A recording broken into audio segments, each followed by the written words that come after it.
Speaking of unemployment, even as the crisis deepened, there are questions about the disconnect between academia and industry. Players in the Technical and Vocational Institute believe so. The Chief Executive of Design and Tech Institute, Constance Swanika, wants an overhaul of the educational system, saying it does not meet current industrial needs. In this particular feature, we explore how TVET can be the next hub for employment in Ghana. And Technical Institute class is in session.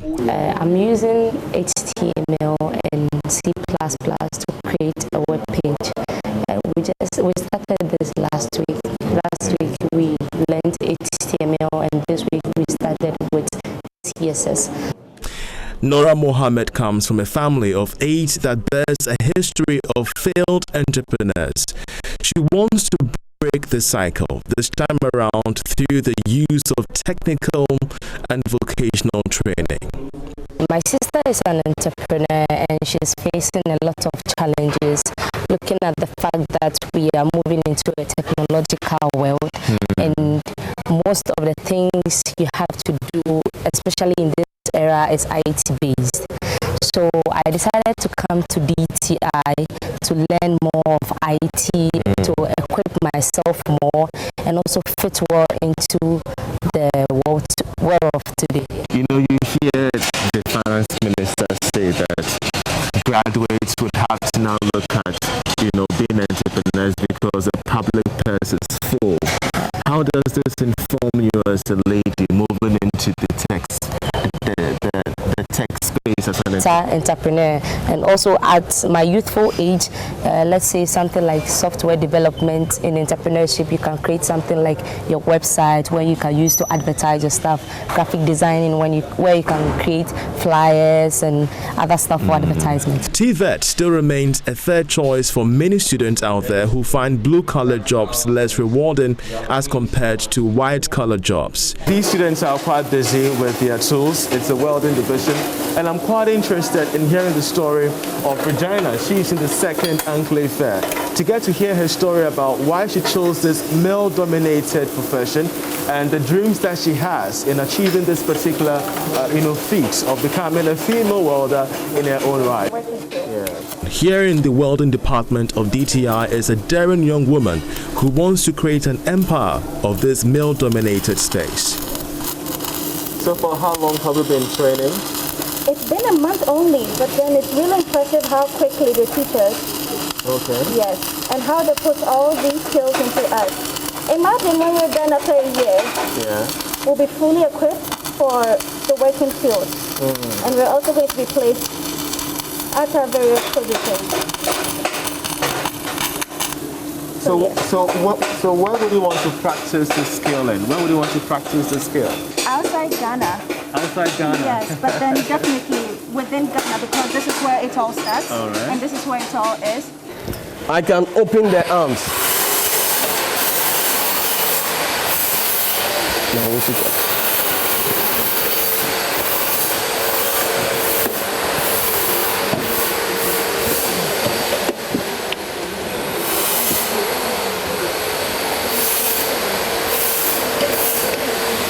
And lock the person. So once I lock it, there is a hydraulic jack here, which has the ability to cause the patient, when jack can cause the patient to come up. Once the patient is up, I can just wheel the patient off to wherever I want to, even to the sitting room, to the bedroom, wherever. Whenever I need the height to be adjusted, I just use the jack over here to cause the lifting motion to happen. And that's wonderful. Once they are able to come up with this, our hospitals need this. Our nurses need to be relieved of the burden they have in lifting patients every day. Our homes, we need this thing. Once they are able to develop this idea and come up with a better version of this, they're already in business. As Ghana's unemployment crisis deepens, industry players in the technical and vocational education training are making a case for an overhaul of the education system. Acting head of DTI, Jemima Jackson, walks me through how this can be achieved.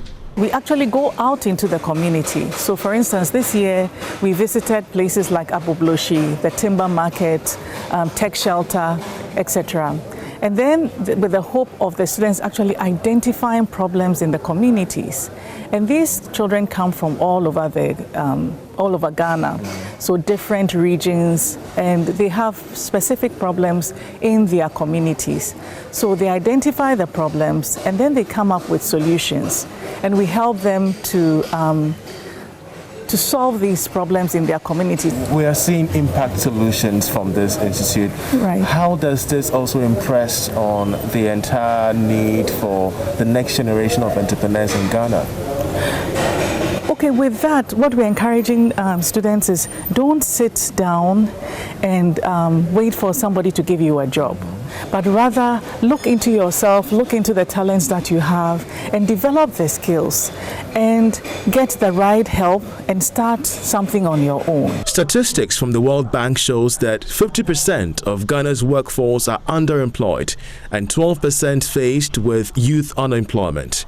Unemployment cases plateaued from 2017 but spiked through to 2020 in the heat of the COVID pandemic. But what could have gone wrong with Ghana's inability to link academia with industry? Young people are being churned out, year after year. But what is missing is the hands-on. Industry is also not a training ground. So there's a need for higher level conversation where we need to look at how do we close all these gaps. Just as many other entrepreneurs, Constance has had to surmount various hurdles to achieve her goals, including the birth of the Design Technology Institute. She wants a relook into an educational system that aligns with government industrialization drive. Industrialization does not happen without quality human talent. Human capital will build bridges and roads and construction and agriculture and you name it. The industrialization agenda cannot happen if we don't have people who, like I said, work in overalls and work on factory floors.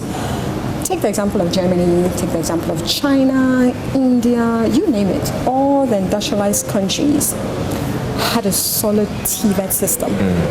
So we have woken up to the realization that, it's not office jobs anymore, but let's spin it back to historically the colonial era. We were trained to be civil servants. Exactly. To suit a particular need. But now we've reached a stage where we have to produce what we eat, produce what we sit on, begin to champion our own causes. And then I would also like us to talk about when the borders shut, post-COVID. Exactly. We leapfrogged into the fourth industrial revolution, right? Yeah, instantly. And then, economies world over were closing borders, producing things for themselves, and Ghana was left. We were just so much advantaged, to see some of these SMEs strive to produce things locally. But yet again, it begs the question about the future of jobs in Ghana and the state in which we are prepared to embrace the future of jobs in Ghana. As you're sitting here as an industrialist, I'll term it that way, and a TVET professional, how concerned are you about the future of jobs, the state of the future of jobs post-COVID-19 in Ghana? I think for me, I'm not worried because it presents new opportunities, and so let's discuss new opportunities. But do you think we're ready for these opportunities? Again, I always say that because I'm an entrepreneur, thinking again as an entrepreneur, and have an entrepreneurial mindset, seeing opportunities, opportunities everywhere. So if you look at a few industries who quickly realize that, we can produce masks, and all of a sudden, sanitizers. For me, and that's the story of TVET institutions birthing employment avenues amid Ghana's unemployment crisis.